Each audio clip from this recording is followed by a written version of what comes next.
Thank you for being here.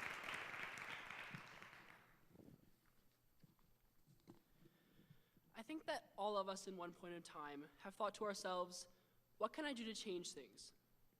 In specific, what can I do to change things at my school?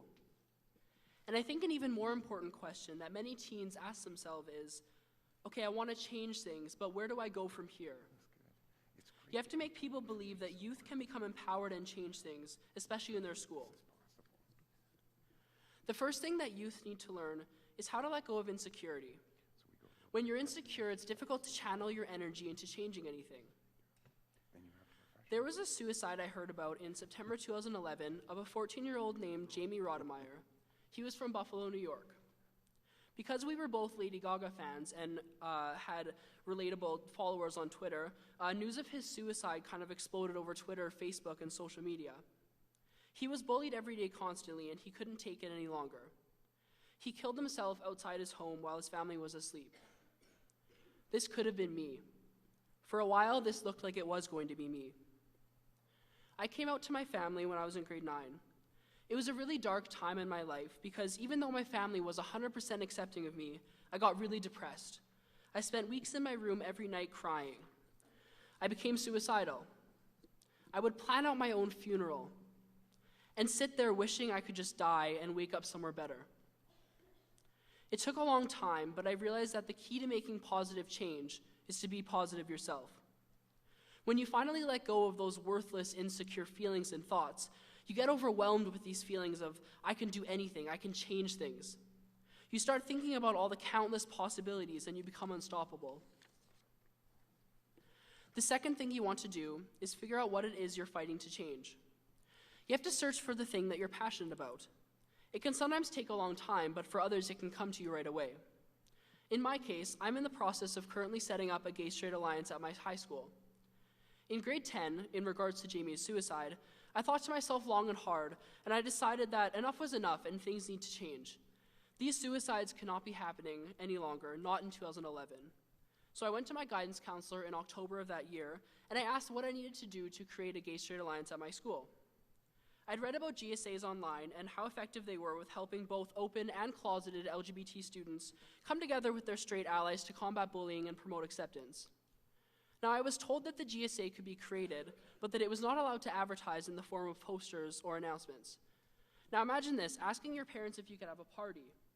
They say yes, but then told you, okay, but you can't tell anybody about it. This is exactly how I felt. I created the group anyway in hopes of becoming some sort of help to some student. I eventually had to disband the group because no one was showing up because of the lack of advertisement.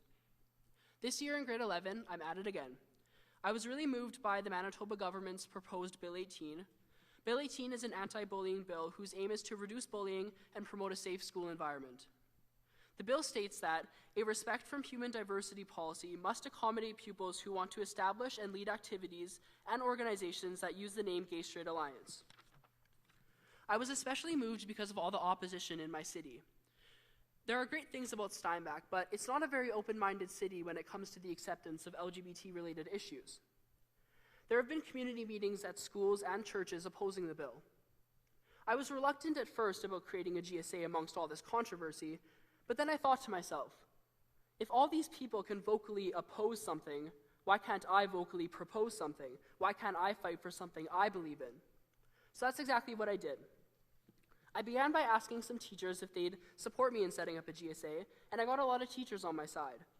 I went on this journey for a month or so before I finally had to come before the board of my school division on April 2nd to try to change their mind on advertising. Now, have any of you ever been sent to the principal's office? It's definitely a scary thing whether you're in grade 3 or grade 12. Now imagine having to go in front of all the adults who run your entire school division. You enter this room where there's a semicircle of about 14 adults, all in their 40s probably, who run the entire show. It was definitely an intimidating experience.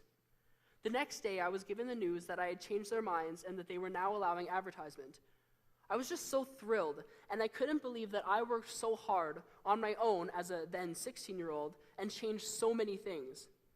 I had found what was dear to me, and I fought for it, and I won. You know, most youth don't think that they're that person who can go out and make change. They don't think that they're someone who can go out and change things on their own. I was this person.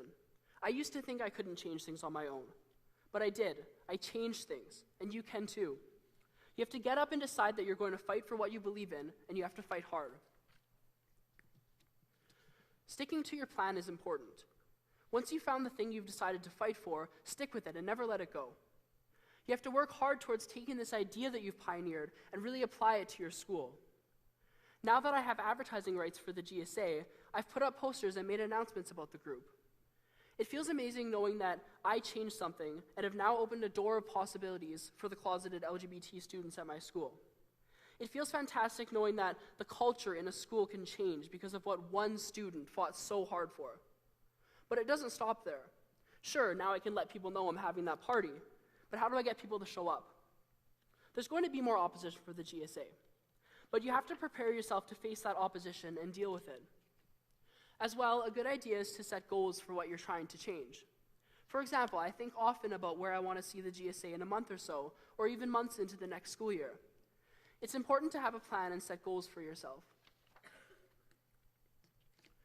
Youth really can become empowered and change anything, especially when it comes to an issue within their school. You have to look inside of yourself, identify that insecurity, and let it go. Once that's let go, you can do anything. You also have to find something worth fighting for and fight for it. Once you're at that level, you're unstoppable.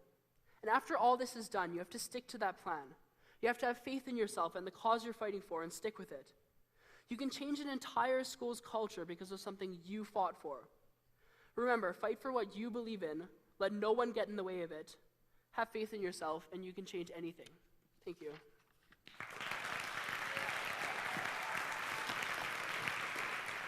I don't know if I awkwardly walked off or... Evan, well done.